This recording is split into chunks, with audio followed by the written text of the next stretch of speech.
Two port network. आज जो numerical हम लोग डिस्कस करेंगे वो 11.7 ये सर्किट डायग्राम है और आप लोग इजीली आइडेंटिफाई कर सकते हैं कि इस सर्किट डायग्राम में आप केवीएल लगाना प्रेफर करेंगे या केसीएल लगाना प्रेफर करेंगे। और वो आइडेंटिफाई करने के लिए आपको सर्किट को ऑब्जर्व करना पड़ता है और देखना पड़ता है कि मैश ज़्यादा है या नोड्स ज़्यादा है।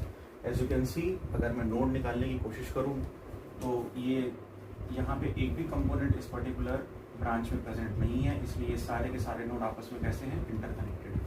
तो एक नोड मुझे यहाँ पे मिल जाता है और ये सारे नोड आपस में कनेक्टेड हैं और ये V1 वोल्टेज का नोड है, इसलिए इनके ऊपर कौन सा वोल्टेज रहेगा, V1। ठीक है। सिमिलरली ये इनके बीच में तो कोई नोड हो नहीं सकता है, यहाँ पे आप सीधे जाएंगे यहाँ वाले नोड पे और यहाँ पे आ जाएगा आपके पास V2। तो दो ही नोड दिखते हैं मुझे इस पर्टिकुलर फिगर में। और अगर मैं मैश निकालने की कोशिश करूँ तो मैश तो ऑब्वियसली दो से ज़्यादा ही है। ठीक है, इसलिए मैं केसीएल प्रेफर करने वाला हूँ और केसीएल प्रेफर करके अपने क्वेश्चन को सॉल्व करूंगा। मेरा क्वेश्चन ये है कि I have to identify Y and Z parameter in the given question. Okay, so let us try now from node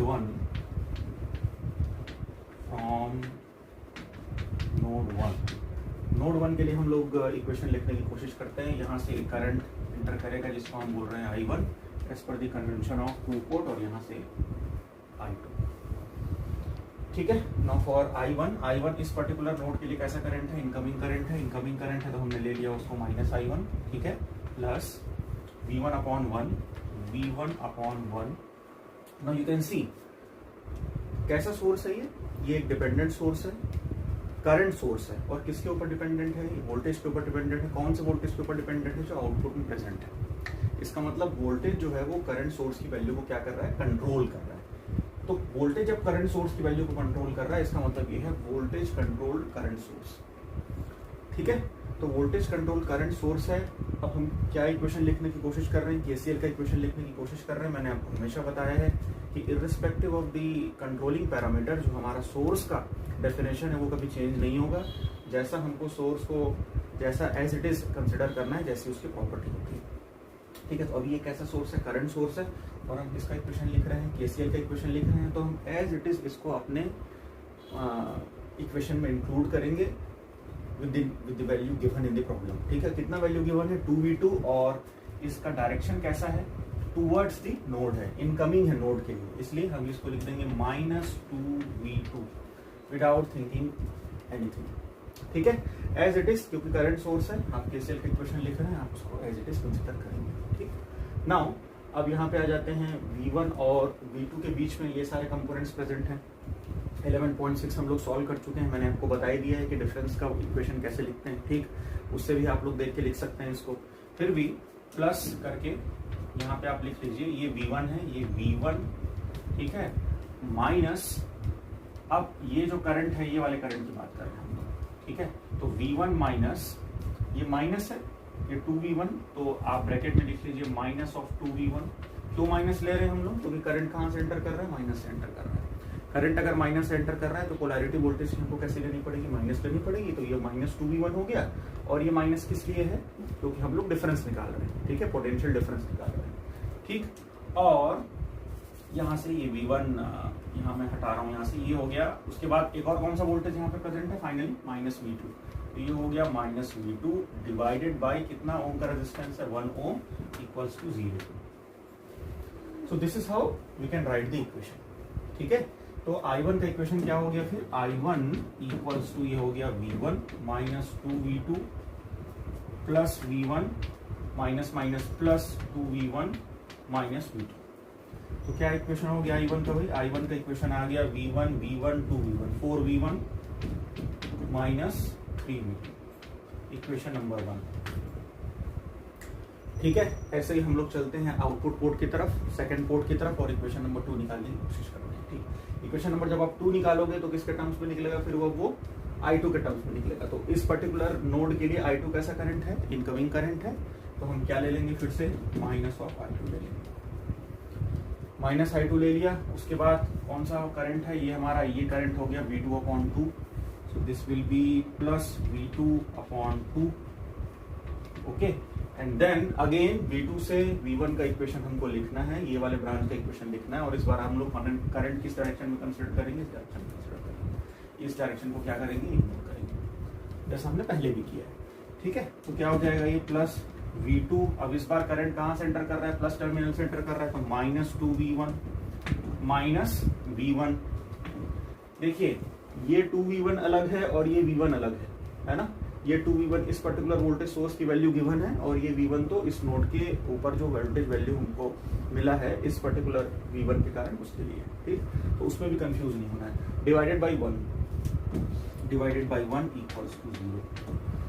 तो कितना हो गया भाई, ये I2 इक्वल्स टू हो गया V2 divided by 2 plus V2 minus 2V1 minus V1। तो इसको लिख सकते हैं हम लोग I2 इक्वल्स टू कितना हो गया, ये -3V1 प्लस ये 3/2V2, इक्वेशन नंबर 2। अब आपके पास इक्वेशन नंबर 1 है और आपके पास इक्वेशन नंबर 2 है। इसको आप लोग डायरेक्टली रिलेट किससे कर सकते हैं, वाई पैरामीटर की इक्वेशन से आप लोग इसको डायरेक्टली रिलेट कर सकते हैं। वाई पैरामीटर का इक्वेशन क्या होता है, I1 equals to y11 v1 plus y12 v2 और I2 equals to y21 v1 plus y22 v2। ये इक्वेशन 3 हो गया और ये इक्वेशन 4 हो गया। अब आप इसको रिलेट कर लीजिए, तो सीधे सीधे y11 की वैल्यू कितनी मिल रही है, मुझे 4 मिल रही है। तो y11 यहाँ से आ गया 4 ओम इनवर्स, y12 कितना आ रहा है, y12 आ रहा है -3, तो ये हो गया -3 ओम इनवर्स। वैसे ही y21 मुझे मिलेगा यहाँ से अगेन -3, तो -3 ओम इनवर्स, और y22 मिलेगा मुझे यहाँ से, और वो कितना है 3/2, तो 3/2 ओम। ये सारे पैरामीटर की वैल्यू मिल चुकी है। एक बार अगर आपको y पैरामीटर मिल जाता है तो आप लोग z पैरामीटर कैलकुलेट कर सकते हैं। अभी आपका टास्क है, ये मैं एक्सप्लेन नहीं करने वाला हूँ। We have already calculated how to interchange the values from y to z and z to y। This are the values of y parameters. इसके आप मैट्रिक्स निकालिए, डेल ऑफ y निकालिए, and then you can calculate the z parameter. तो this is how we can solve the problem number 11.7। इन answer से आप z parameter निकाल लेंगे। ठीक है, नाउ इस पर्टिकुलर प्रॉब्लम में सिर्फ हमको जो चीजें ध्यान में रखनी थी वो डिपेंडेंट सोर्सेस के बारे में ध्यान में रखनी थी। ये डिपेंडेंट सोर्स कैसा है, करंट सोर्स। ये डिपेंडेंट सोर्स कैसा है, वोल्टेज सोर्स। ठीक, तो इक्वेशन में जब हम लिख रहे हैं उसकी वैल्यू को, तो कैसे रिप्रेजेंट करना है वो सिर्फ और सिर्फ डिपेंड करेगा सोर्स की प्रॉपर्टी पे। जैसे इस इक्वेशन में ये 2v2 कैसा है, एक करंट सोर्स है, इसलिए हम लोगों ने डायरेक्टली उसको एज अ करंट की वैल्यू कंसिडर कर लिया है। हमने ये नहीं देखा कि उसके आगे क्या लिखा हुआ है। हमेशा ध्यान रखिए, आपको कोई मतलब नहीं है कि कंट्रोलिंग पैरामीटर कौन है, आपको उसको सोर्स को क्या है उसी को कंसिडर करना। मैं बार बार बोल रहा हूँ। नेक्स्ट, ये यहाँ पे जब हम इस 2v1 की बात करते हैं, अगेन देखिए ये भी वोल्टेज है, ये भी वोल्टेज है, बट सोर्स चेंज हो गया। यहाँ पे करंट है और यहाँ पे क्या है, वोल्टेज है। इसलिए जब आप इसको इस तरीके से लिखने की कोशिश कर रहे हो या इस तरीके से लिखने की कोशिश कर रहे हो, तो आप उसको वोल्टेज के डिफरेंस के फॉर्म में लिख रहे हो, वोल्टेज के डिफरेंस के फॉर्म में लिख रहे हो। ठीक है, क्योंकि वोल्टेज का difference divided by resistance, voltage का difference divided by resistance will give you the value of the current, और वही हम केसीएल में लिखते हैं। यहाँ हमको ऐसा करने की जरूरत नहीं है, क्योंकि ये डायरेक्टली करंट सोर्स है। ठीक, तो यही ट्रिक है जिसको आपको ध्यान में रखना है, और यू कैन सॉल्व द 11.7। ठीक, now we will move to the next question, that is 11.8, और 11.8 भी आपके एग्जाम पॉइंट ऑफ व्यू से इम्पोर्टेंट है। ये 11.7 भी आपके एग्जाम में आया हुआ है, और जो नेक्स्ट क्वेश्चन हम लोग सॉल्व करेंगे 11.8 वो भी आपके एग्जाम में। सो this is the circuit of 11.8, और इस 11.8 सर्किट में सबसे इंपॉर्टेंट चीज जो है वो ये है कि जब आप इस पूरे नेटवर्क को देखते हैं तो आप इजीली ये आइडेंटिफाई कर सकते हैं कि 3 मैशेस हैं। ठीक है, नोड भी जब आप आइडेंटिफाई करने जाएंगे तो ये पहला नोड हो गया, फिर एक दूसरा नोड भी आपको दिखेगा बीच में, फिर आप ये आइडेंटिफाई करने में आपको डिफिकल्टी भी होगी, जिसको हम केसीएल से सॉल्व करें या केवीएल से सॉल्व करें। ठीक है, आप कोई सा भी मेथड ले सकते हैं, केवीएल भी ले सकते हैं, केसीएल भी ले सकते हैं, आप अपने हिसाब से भी इसको सॉल्व कर सकते हैं। बट एक जो कन्वेंशनल तरीका है, या हम कैसे इस प्रॉब्लम को रिड्यूस कर सकते हैं, वो समझना बहुत जरूरी है। वो प्रॉब्लम कैसे रिड्यूस होगा, हमको ये देखना है कि क्या इस 2v3 को, जो कि एक करंट सोर्स है, हम किसी भी तरीके से अपने इन दोनों लूप में कंसिडर कर सकते हैं क्या। फिर से मैं रिपीट कर रहा हूँ, ये जो 2v3 करंट सोर्स है उसको हमको नंबर 1 लूप और नंबर 2 लूप या नंबर 1 मैश नंबर 2 मैश में उसको कंसिडर करवाना है। कैसे कंसिडर करा सकते हैं उसको, आप उसको पूरे लूप में फ्लो करा के देखिए, और लूप में जब आप फ्लो कराओगे तो आप देखिए कि कंपोनेंट से उसका रिलेशन कैसा हो रहा है। ठीक है, तो हम लोग ट्राई करते हैं और इस क्वेश्चन को रिड्यूस करने की कोशिश करते हैं। ठीक, तो जब आप इसको मूव कराओगे इस पर्टिकुलर नेटवर्क में, तो इस तरीके से ये मूव कर रहा है, इस तरीके से मूव कर रहा है इस पर्टिकुलर नेटवर्क में। तो आपके 2v3 जो करंट कंपोनेंट है, अच्छा ये करंट सोर्स है, भले ही उसको कौन कंट्रोल कर रहा है, वोल्टेज कंट्रोल कर रहा है, बट प्रॉपर्टी कैसी रहेगी, करंट की ही रहेगी। ठीक है, तो हमेशा हमको सोर्स की प्रॉपर्टी को लेना है। तो सोर्स की प्रॉपर्टी क्या है, करंट है, करंट इस तरीके से मूव कर रहा है आपके लूप में, हमको ये देखना है कि कौन कौन से कंपोनेंट से वो पास हो रहा है। ठीक है, अब आप देख सकते हैं कि ये जो 1 ओम का रेजिस्टेंस है इस पर्टिकुलर लूप से या इस पर्टिकुलर मैश से क्या है, बाहर है, इससे तो उसका कोई रिलेशन नहीं है। हाँ, लेकिन ये जो वोल्टेज सोर्स है, अब ये वोल्टेज सोर्स कौन कंट्रोल कर रहा है, 3i2, बट ये सोर्स कैसा है, वोल्टेज सोर्स है। इस वोल्टेज सोर्स से जरूर ये करंट पास हो रहा है। ठीक है, इसका मतलब जब मैं यहाँ पे करंट निकालने की कोशिश करूंगा, ये जो मेरा करंट है, ये अगर करंट निकालने की कोशिश करूँ कि कितना करंट जा रहा है यहाँ पे, तो कितना करंट जा रहा है भाई, यहाँ से कितना करंट आ रहा है मुझे लूप में, यहाँ से कितना करंट आ रहा है, i1 करंट आ रहा है, यहाँ से i1 करंट आ रहा है, और यहाँ से कितना करंट आ रहा है, 2v3 करंट आ रहा है। ध्यान से समझना है, इस लूप से जब आप कंसिडर करोगे करंट को, तो कितनी वैल्यू है करंट की, 2v3 है, और यहाँ से करंट कितना आ रहा है, i1 आ रहा है, ये i1 आ रहा है और ये 2v3 आ रहा है। तो इस पर्टिकुलर वोल्टेज के क्रॉस आपको 2 करंट मिल रहे हैं, एक 2v3 मिल रहा है और एक i1 मिल रहा है। मतलब यहाँ पे कितना करंट अवेलेबल है, यहाँ पे जब आप करंट निकालने की कोशिश करेंगे तो कितना है, ये है i1 plus 2v3। Is it not? क्यों? क्योंकि दोनों करंट का डायरेक्शन क्या है, बिल्कुल सिमिलर है। अब आप इस नोड पे जाके रुकिए, ये है आपका मिडिल नोड। ठीक, अब आप देखते हैं उस तरफ से करंट का डायरेक्शन किस तरीके से आ रहा है और वहां पे 2v3 का रिलेशन कैसे बैठ रहा है। ठीक, अब आप देखिए ये है 2 ओम का रेजिस्टेंस, एंड 2 ओम का resistance is the value in which this 2v3 current is flowing. यहाँ पे 1 ओम का रेजिस्टेंस इस मैश से बाहर है, बट यहाँ पे ये जो 2 ओम का रेजिस्टेंस है वो इस मैश के अंदर है।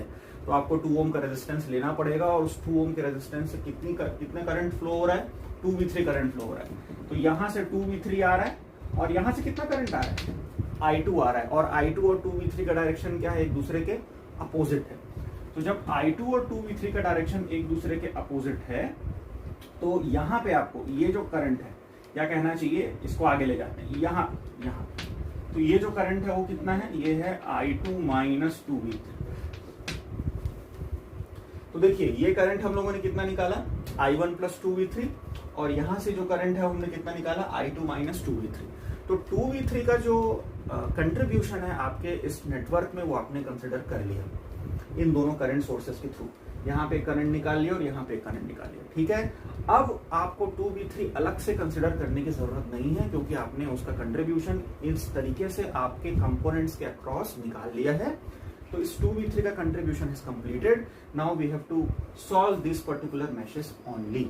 इस तरीके से प्रॉब्लम जो है वो रिड्यूस हो जाता है। ठीक, और थोड़ा आगे इसको एक्सप्लेन करता हूं मैं। ये है i1 प्लस 2v3, ये करंट, और ये करंट कितना है, i2 माइनस 2v3। अब दोनों कौन से पॉइंट में मिल रहे हैं, इस मिडिल जंक्शन में मिल रहे हैं।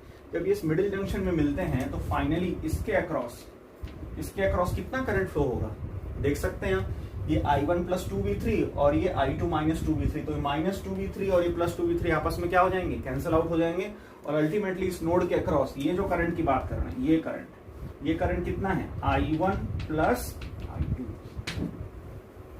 ठीक है, i1 i2 इस तरीके से फ्लो हो रहे हैं। ये 2v3 और ये माइनस 2v3 एक दूसरे को क्या कर रहे हैं, कैंसिल आउट कर रहे हैं, क्योंकि ये जो जंक्शन है वो मेरा मीटिंग पॉइंट है, जहां पे हम दोनों करंट कंपोनेंट्स को क्या कर रहे हैं, ऐड कर रहे हैं। तो ये हो गया मेरा i1 प्लस i2। तो i1 प्लस i2 कहाँ पे फ्लो हो रहा है, इस 2 ओम के रेजिस्टेंस के अक्रॉस फ्लो हो रहा है। ठीक है, तो ये तो हो गया सिर्फ सिंप्लीफिकेशन ऑफ द प्रॉब्लम। अभी तक हमने प्रॉब्लम का सॉल्यूशन स्टार्ट नहीं किया, अभी हम प्रॉब्लम को सिंप्लीफाई करने की कोशिश कर रहे थे कि किस तरीके से आप प्रॉब्लम को रिड्यूस करेंगे, और रिड्यूस करने के बाद आप z और y पैरामीटर की वैल्यू को फाइंड आउट करेंगे। ठीक, अब ऑब्वियसली हम KVL लगाएंगे। क्यों KVL लगाएंगे, मुझे 2 ही मैश दिख, ये पहला मैश और ये दूसरा मैश। इस मैश को तो मैंने हटा दिया, रिड्यूस कर दिया by considering the effect of 2v3। 2v3 का इफेक्ट कंसिडर हो चुका है। ये मेरा पहला मैश है और ये मेरा दूसरा मैश है, और इस बार मैं अपने सॉल्यूशन को करूंगा KVL की हेल्प से। ठीक, तो from mesh 1 from mesh one जब हम सॉल्व करने की कोशिश करते हैं तो यहां से स्टार्ट करते हैं। चलिए अब लूप लगाते हैं, तो ये हो गया, मैं सीधे V1 इक्वल्स टू लिख रहा हूँ ना, माइनस V1 ना लिखे, V1 इक्वल्स टू, तो V1 इक्वल्स टू पहला वोल्टेज मुझे यहाँ पे मिल रहा है I1 इंटू 1, ये हो गया I1 इंटू 1, या सीधे I1 लिख देते हैं, ठीक है, प्लस दूसरा वोल्टेज क्या है, अब आप बोलेंगे 3I2 is the parameter which is controlling this voltage. Source क्या है, वोल्टेज, इक्वेशन किसका है, वोल्टेज का। अगेन हमको ये नहीं सोचना है कि 3I2 एक करंट का पैरामीटर है और वो किसको कंट्रोल कर रहा है, इस वोल्टेज को कंट्रोल कर रहा है, तो उसको कैसे लिखना है। जैसा भी पैरामीटर कंट्रोल करे, आपका जो सोर्स है वो क्या है, वोल्टेज है, और हम लोग किसका इक्वेशन लिख रहे हैं, केवीएल का, इसलिए उसको एज इट इज कंसिडर करेंगे। करंट यहाँ पे प्लस से एंटर कर रहा है, इसलिए ये हो गया 3I2। तो 3I2 एक वोल्टेज सोर्स है, करंट कंट्रोल्ड वोल्टेज सोर्स, ये ध्यान में रखना। फिर ये क्या है 2 और ये क्या है V3, ठीक है, या इसको आप ऐसे लिख सकते हैं, V3 ऐसा वोल्टेज है जो किसके अक्रॉस प्रेजेंट है, इस 2 ओम के रेजिस्टेंस के अक्रॉस प्रेजेंट है। तो इसको हम लोग दो तरीके से रिप्रेजेंट कर सकते हैं, या तो मैं इसको लिखूं 2 ohm into whatever current which is present, क्योंकि करंट कितना फ्लो हो रहा है इस पर्टिकुलर रेजिस्टेंस के अक्रॉस, अभी हमने निकाला है, कितना फ्लो हो रहा है, I1 प्लस I2 फ्लो हो रहा है। तो या तो मैं इस वोल्टेज सोर्स को कैसे लिख सकता हूँ, 2 इंटू I1 प्लस I2, या फिर मैं कैसे लिख सकता हूँ, सीधे V3, ठीक है। तो अभी मैं V3 लिख ले रहा हूँ क्योंकि V3 को हमको रिप्लेस तो करना ही है। तो कितना वोल्टेज अवेलेबल है हमको दिया हुआ है पहले से सर्किट में, V3 अवेलेबल है, तो मैं रेजिस्टेंस इनटू करंट ना लिख के सीधे सीधे वो वोल्टेज को कंसीडर कर रहा हूँ, ठीक है। सो प्लस क्या लिख सकते हैं हम लोग, V3, ये हो गया मेरा इक्वेशन, ठीक। नाउ अब इस V3 के इक्वेशन में हमको पता है, नाउ फ्रॉम ओम्स लॉ लगाते हैं, ओम्स लॉ लगाएंगे और हम लोग इस V3 की वैल्यू को फाइंड आउट करने की कोशिश करेंगे, ठीक है। ओम्स लॉ से V3 कितना होता है, V3 इक्वल्स टू, कैसे निकालेंगे, ओम्स लॉ से V equals to I into R, कितना करंट है यहाँ पे, I1 प्लस I2, ये हो गया I1 प्लस I2, और रेजिस्टेंस कितना है 2, तो ये हो गया 2 I1 प्लस I2, ये है वैल्यू किसकी, V3 की, ये हो गया मेरा इक्वेशन नंबर 1। अब इस वैल्यू को मैं यहाँ कर दूंगा क्या, सब्स्टिट्यूट, ठीक। तो कैसे हो जाएगा ये इक्वेशन, फिर V1 equals to I1 plus 3I2 plus, अब ये इक्वेशन सीधे सीधे V3 की जगह पे रिप्लेस कर दीजिए। हम लोग डायरेक्टली भी कर सकते थे, हम लोग डायरेक्टली भी V3 की जगह 2I1 प्लस I2 लिख सकते थे, बट फिर भी मैंने जानबूझ के V3 इसलिए कंसिडर किया कि आपको समझ में आना चाहिए कि V3 एक ऐसा वोल्टेज है जो हम डायरेक्टली भी कंसिडर कर सकते हैं इक्वेशन में, और उसको करंट इनटू रेजिस्टेंस के फॉर्म में भी कंसिडर कर सकते हैं, इसलिए मैंने डेलिबरेटली इक्वेशन 1 अलग से लिया हुआ है, ठीक है। अब इसको सॉल्व करते हैं, तो ये हो गया V1 equals to I1 plus 3I2 plus 2I1 plus 2I2, तो कितनी वैल्यू आ गई, V1 इक्वल्स टू, ये हो गया 3I1 प्लस ये हो गया 5I2, ये हो गया इक्वेशन नंबर 2। किसका इक्वेशन निकाल लिया हम लोगों ने, V1 का इक्वेशन निकाल लिया। अब जैसे ही V1 का इक्वेशन निकल गया, इस V1 के इक्वेशन के बाद हमको क्या कैलकुलेट कर लेना है, V2 का इक्वेशन कैलकुलेट कर लेना है, और V2 का इक्वेशन को कैलकुलेट करने के लिए आपको मैश नंबर 2 को सॉल्व करना पड़ेगा। मैश नंबर 2 में हम लोग जाते हैं, अब हम लोग सारे इक्वेशन किस फॉर्म में लिखेंगे, V2 के फॉर्म में लिखेंगे। तो V2 इक्वल्स टू, डायरेक्टली मैं लिख रहा हूँ मैश 2 से, मैश 2 से अगर हम लोग इक्वेशन लिखें तो मैश 2 से आपको V2 कितना दिखता है, V2 इक्वल्स टू, अब आप देखिए इस पर्टिकुलर, देखिए ये I1 है, सॉरी I2 है, ये I2 इस नोड तक है, इस नोड तक ये I2 फ्लो हो रहा है, और जब हम इस पर्टिकुलर ब्रांच की बात करते हैं तो थोड़ी देर पहले हमने कितना करंट निकाला है इस 2 ओम के रेजिस्टेंस के अक्रॉस, I2 माइनस 2V3, तो हमको क्या लेना पड़ेगा, I2 minus 2V3 multiplied by 2। हम I2 नहीं ले सकते, क्यों, क्योंकि इसके लूप में आपने कौन सी वैल्यू को कंसिडर किया है, 2V3, तो 2V3 का प्रेजेंस आपने ऑलरेडी कंसिडर कर लिया है। यहाँ पे ये लूप से बाहर था, इसलिए 1 ओम के अक्रॉस हमने कुछ नहीं लिया, सीधे सीधे उसको I1 इंटू 1 लिया है। लेकिन यहाँ पे आप देख सकते हैं कि ये जो 2 ओम का रेजिस्टेंस है, इसके अक्रॉस क्या है, I2 minus 2V3 current source है। कैसे, मैंने ऑलरेडी आपको बता दिया, ठीक है। तो हमको इसको लेना है V2 इक्वल्स टू, यहाँ से ले लेंगे 2 multiplied by I2 minus 2V3, तो 2 इंटू I2 माइनस 2V3 यहाँ से मुझे मिल गया, और ये कितना करंट है, प्लस V3। मैं डायरेक्टली अब इसको यहाँ से इस तरीके से लिखूंगा, ठीक है। तो प्लस V3 ना लिख के मैं सीधे क्या लिख रहा हूँ, 2 इंटू I1 प्लस I2 लिख रहा हूँ, ठीक है। तो ये हो गया 2 इंटू I1 प्लस I2। फिर से चेक कर लेते हैं इस इक्वेशन को। ये इक्वेशन किसके लिए है? मैश 2 के लिए। मैश 2 मतलब वोल्टेज नंबर 2 के लिए है। दो ही कंपोनेंट है वोल्टेज नंबर 2 के उस पूरे पाथ में। एक कंपोनेंट क्या है? ये 2 ओम का रेजिस्टेंस, और दूसरा कंपोनेंट क्या है? ये वाले 2 ओम का रेजिस्टेंस। इस 2 ओम के रेजिस्टेंस में हमने थोड़ी देर पहले वैल्यू आइडेंटिफाई की थी, क्या? I2 minus 2V3। तो I2 minus 2V3 multiplied by 2, और ये है 2I1 प्लस, ठीक है। तो इस तरीके से ये इक्वेशन मुझे मिल गया। अब इस इक्वेशन को सिर्फ क्या करना है? सॉल्व करना है। अब आप देखिए ध्यान से, V2 इक्वल्स टू 2I2। यहाँ थोड़ा सा देखना है, ये जो V3 है उसको अगेन आपको रिप्लेस करना पड़ेगा, और V3 कहाँ से रिप्लेस होगा? इक्वेशन नंबर 1 से रिप्लेस होगा। इक्वेशन नंबर 1 से हम ऑलरेडी निकाल चुके हैं 2I1 प्लस I2, जिसको हमने यहाँ पे भी यूज किया हुआ है, ठीक है। तो I2 माइनस ये हो गया 2I1 प्लस I2। ये थोड़ा सा लंबा सॉल्यूशन होगा। लंबा क्या? 2 बार मल्टीप्लीकेशन करना पड़ेगा। प्लस 2I1 प्लस I2, ठीक है। अब उस पर्टिकुलर इक्वेशन को हम लोग सॉल्व कर लेते हैं, तो आपको वहां से आंसर मिल जाएगा, ठीक है। तो ये हो जाएगा V2 इक्वल्स टू सॉल्व करते हैं, तो इस इक्वेशन को अगर मैं यहाँ से सीधे ब्रैकेट ओपन करता हूँ, ये हो गया 2I2 सबसे पहले, ठीक है। ये 2 2 हो गया 4, ठीक। और चलिए नीचे करते हैं -4, कोई गलती ना हो, तो -4 यहाँ से, और ये 2I1 प्लस 2I2, तो ये हो गया 2I1 प्लस 2I2, ठीक। और वहां से plus 2I1 plus 2I2 equals to 0। Equals to 0 लगाना भूल गए, ठीक है। बिना इक्वल टू 0 पे इक्वेशन कैसे कंप्लीट होगा? ठीक, अरे सॉरी, ये तो V2 करना है,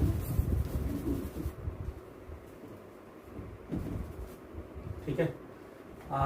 सो ये हो गया इस तरीके से। अब इसको सॉल्व करते हैं, तो ये V2 इक्वल्स टू हो गया 2I2 minus 8I1 minus 8I2 plus 2I1 plus 2, ठीक। तो फाइनली आपको क्या मिला भाई इस इक्वेशन में? फाइनली मुझे मिल रहा है, इसका आंसर है ये हो गया V2, और V2 equals to minus 8I1 और ये 2I1, मतलब माइनस 6I1, ठीक है। 2I2 4I2 माइनस 4I2, ये हो गया इक्वेशन नंबर 2। तो इक्वेशन नंबर 3, पहला तो ये था, तो पहला हो गया, दूसरा हो गया, तीसरा हो गया। इक्वेशन नंबर 2 किसका इक्वेशन है? V1 का। इक्वेशन नंबर 3 किसका इक्वेशन है? V2 का। आपको V1 और V2 का इक्वेशन मिल चुका है। अब आप उसको किससे रिलेट कर देंगे? Z पैरामीटर के इक्वेशन से रिलेट कर देंगे, ठीक है। और Z पैरामीटर का इक्वेशन क्या होता है? V1 equals to Z11 I1 plus Z12 I2, और V2 equals to Z21 I1 plus Z22 I2। ये होता है Z पैरामीटर का इक्वेशन, और इस Z पैरामीटर के इक्वेशन से कैलकुलेट करके, रिलेट करके आप दोनों वैल्यूज को निकाल सकते हैं। तो मैं सीधे अब यहाँ पे आंसर लिख देता हूँ कि Z पैरामीटर के आंसर क्या क्या है। देख लीजिए Z11 कितना मिल रहा है? Z11 इक्वल्स टू Z11 मिलेगा आपको यहाँ से 3 ओम। Z12 कितना मिल रहा है भाई? Z12 मिल रहा है 5 ओम्स, ये हो गया 5 ओम्स। Z21 कितना मिल रहा है? -6, और ये है -4, तो ये हो गया Z21 -6 ओम और Z22 -4। तो ये हो गया मेरा आंसर Z पैरामीटर का। कहीं पे कोई अगर कैलकुलेशन मिस्टेक होगी, इसको आप लोग दोबारा वेरीफाई कर लेना, ठीक है। एक बार और चेक कर लेना कि अगर कहीं कोई कैलकुलेशन मिस्टेक तो नहीं, otherwise this are the answers for Z parameter.